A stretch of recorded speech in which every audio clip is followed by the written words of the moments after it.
नमस्कार. आझादी का अमृत महोत्सव अर्थात भारतीय स्वातंत्र्याच्या 75व्या वर्षानिमित्त कुटुंब प्रबोधन मंडळातर्फे आपण जे कथाकथन करतोय त्याचा जो नायक आहे तो आपल्याला आश्चर्य वाटेल की ज्यांनी 1900 साली बलिदान केलेलं आहे असा हा नायक आहे. 1875 साली जन्म आणि 1900 साली बलिदान असा हा नायक आहे. कोण आहे बरं हा नायक? हा कदाचित आपण जे नाव ऐकलं नसेल अशा भागातला आहे. म्हणजे छोटा नागपूर, आपल्या महाराष्ट्रातल्या नागपूरचा याचा काही संबंध नाही. तर आता जो झारखंडचा भाग आहे रांची, त्या भागाला त्या काळामध्ये छोटा नागपूर असं म्हटलं जायचं. आणि तिथं साधारण 25 लक्षपर्यंत ज्यांची वस्ती आहे असा मुंडा नावाचा समाज आहे. हा पूर्ण जंगलामध्ये राहणारा जनजाती समाज आहे. आणि हिंदू धर्मामध्ये उपासनेचे विविध पंथ आहेत. त्यातली सरना नावाची उपासना एक आहे. ती सरना उपासना करणारा हा पंथ आहे, ज्यामध्ये सिंगबोंगा हे मुंडा जमातीतलं नाव आहे सूर्यदेवाचं. ह्या सिंगबोंगाची उपासना करणारा हा समाज आहे. स्वतःची वाद्य आहेत, स्वतःचं नृत्य आहे, नृत्याचे प्रकार आहेत. गाव कसं ओळखावं, गावाची रचना कशी असावी ह्याची स्वतःची पद्धत असणारी आहे, ज्याला पत्थलदरी असं म्हणतात. वेगवेगळ्या प्रकारचे दगड हे लावलेले असतात. एखाद्या घराजवळ गेलं आणि तिथे बाहेर लावलेला जो दगड आहे तो पाहिला की हे कुठलं कुळ आहे हे लक्षात येतं. गावातल्या एखाद्याने काही वेगळं समाजाला मान्य नसलेलं कृत्य केलं असेल तर त्याची निशाणी देखील त्या घरासमोर दिसते. असे वेगवेगळ्या पद्धतीचे दगड रोवून ठेवण्याची, ज्याला पत्थलदरी अशी पद्धत म्हणतात, अशी असणारा हा समाज आहे. आणि स्वाभाविकपणे स्वातंत्र्यप्रिय आहे. इंग्रजांचं जेव्हा राज्य आलं तेव्हा हे मान्य झालं नाही मुंडा समाजाला, कारण तो स्वातंत्र्यप्रिय आहे. त्याने अनेक लढाया केल्या आणि दरबारी लढाई नावाचा एक मोठा उठाव झाला. अर्थातच इंग्रज हे जास्त सुसूत्र होते. त्यांना मदतीला येणाऱ्या सेना ह्या जिकडे तिकडेच्या ठाण्यांवर असायच्या, त्यामुळं ही लढाई पूर्ण यशस्वी झाली नाही. परंतु जवळजवळ 21 वर्ष ही लढाई विविध मार्गांनी सतत चालत राहिली आणि मग ती थोडीशी शांत झाली. अशा वेळेला एका मुलाचा जन्म झाला, त्याचं नाव होतं बिरसा. सुगना आणि कर्मी या आईबापांच्या पोटी त्यांचा जन्म झाला. पण या काळात जिकडे तिकडे ख्रिश्चन मिशनच्या शाळा या सुरू झालेल्या होत्या. त्यामुळं आपलं पारंपरिक जनजाती समाजाचं शिक्षण घ्यायचं, त्याबरोबर ह्या शाळांमध्ये पाठवण्याची पद्धत ही सुरू झालेली होती. त्यांचं गाव होतं उलीहातू आणि त्याच्या आईचं माहेर होतं चालकाड. त्यामुळे पहिलं प्राथमिक थोडंसं शिक्षण चालकाडला घेतल्यानंतर सुगना आणि कर्मीनी ठरवलं की आपल्या मुलाला आपण मिशनच्या शाळेत घालू. म्हणून ते चायबासा नावाच्या मिशनमध्ये घेऊन गेले. ते जर्मन मिशनचं स्कूल होतं. तिथं गेल्यानंतर पहिलीच अट होती की ख्रिश्चन धर्म स्वीकारला पाहिजे. सगळ्यांनी धर्म स्वीकारला. आई, वडील, मुलगा सगळेच ख्रिश्चन झाले आणि बिरसा हा डेव्हिड बनून तिथं शिकू लागला. हे करत असताना या दरबारी लढाईमधले काही सरदार हे त्या मिशनमध्ये आले आणि त्यांनी फादरकडं काही मदत मागितली. पण भाषेचा प्रश्न होता, त्यामुळे ते बिरसाला स्वतः बरोबर घेऊन फादरकडे गेले आणि त्याला म्हणाले की आम्हाला काही मदत करा.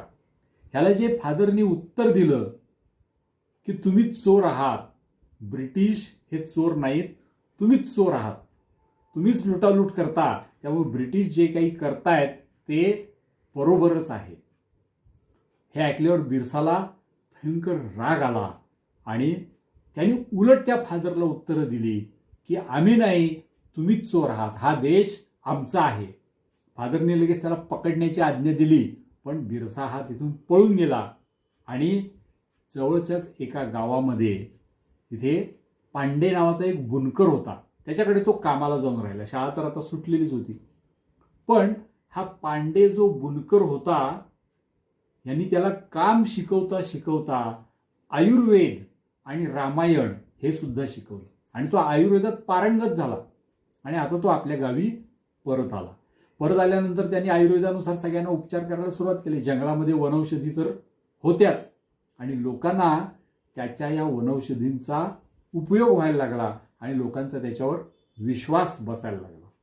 लोक हळूहळू त्याला धरती का आबा म्हणजे देव मानायला लागले, कारण त्याच्या हाताला गुण होता.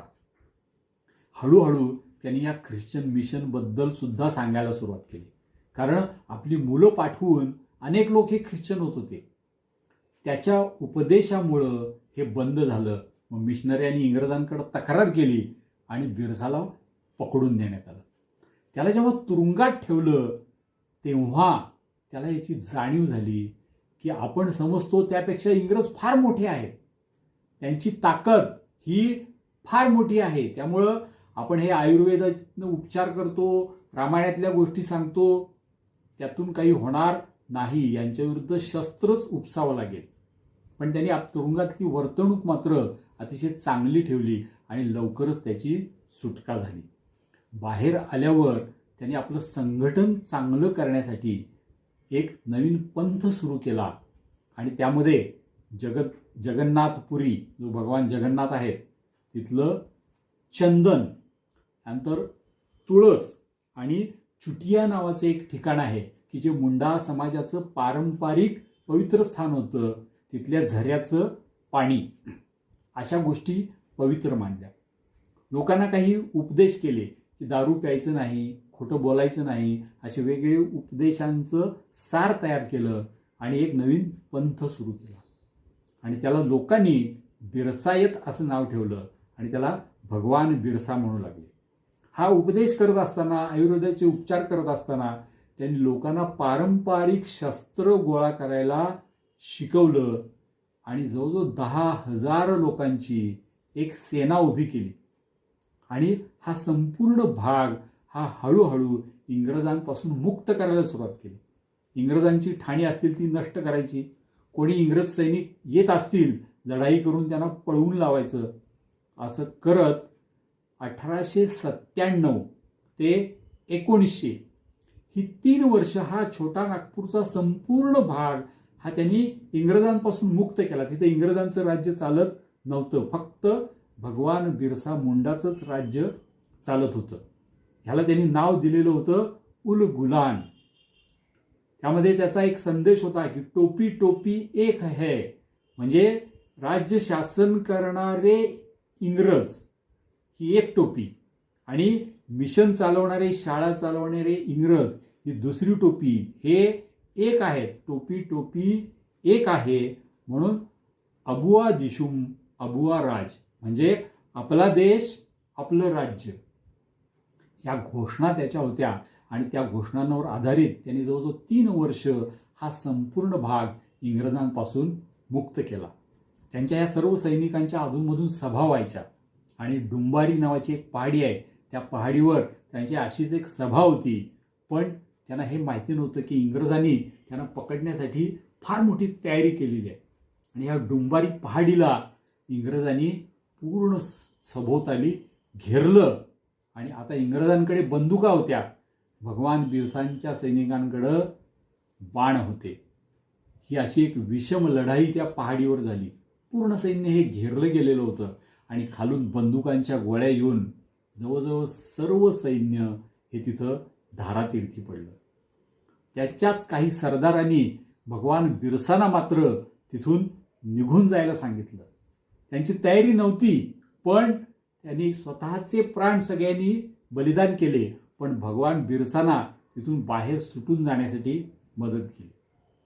ते निघाले आणि जंगलामध्ये गायब झाले. त्यांच्या मागे सैनिक लागलेलेच होते.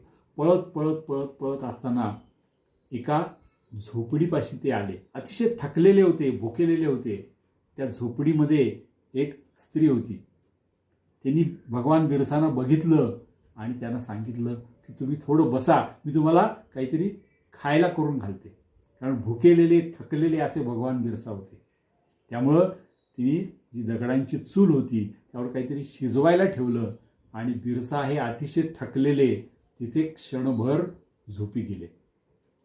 त्या झोपडीतून जी धुराची रेष वरती येत होती ती रेष इंग्रज सैनिकांना दिसली आणि तिचा माग काढत काढत ते त्या झोपडीपाशी आले. त्यांनी त्या झोपडीला घेरलं आणि बिरसांना पकडलं. तिथून ते रांचीला घेऊन गेले बेड्या घालून. तिथे त्यांच्यावर खटला तर सुरू झाला, पण खटला सुरू असतानाच हळूहळू त्यांना तुरुंगात पहिल्यांदा विचारांचं विष द्यायला सुरुवात केली. त्यांना असं आमिष दिलं की हे आता तुझं जीवन तर संपलेलं आहे, तू पुन्हा जाऊन काही करू शकणार नाहीस, आम्ही तुला पकडलंय, मनात आलं तर आम्ही तुला आत्ताच मारून टाकू शकतो, पण आम्ही तुला एक संधी देतो आहोत, तू आमच्या धर्माचा स्वीकार कर, तू आम्हाला शरण ये, म्हणजे तुझ्या मागोमाग बाकी सगळे येतील, तुला आम्ही मुक्त करू, हे सगळं राज्य आम्ही तुझ्या ताब्यात देऊ, तुझ्या प्रदेशाचं. पण भगवान बिरसांचा स्वतःच्या विचारांवर ठाम विश्वास होता. त्यामुळं त्यांनी याचा स्वीकार केला नाही.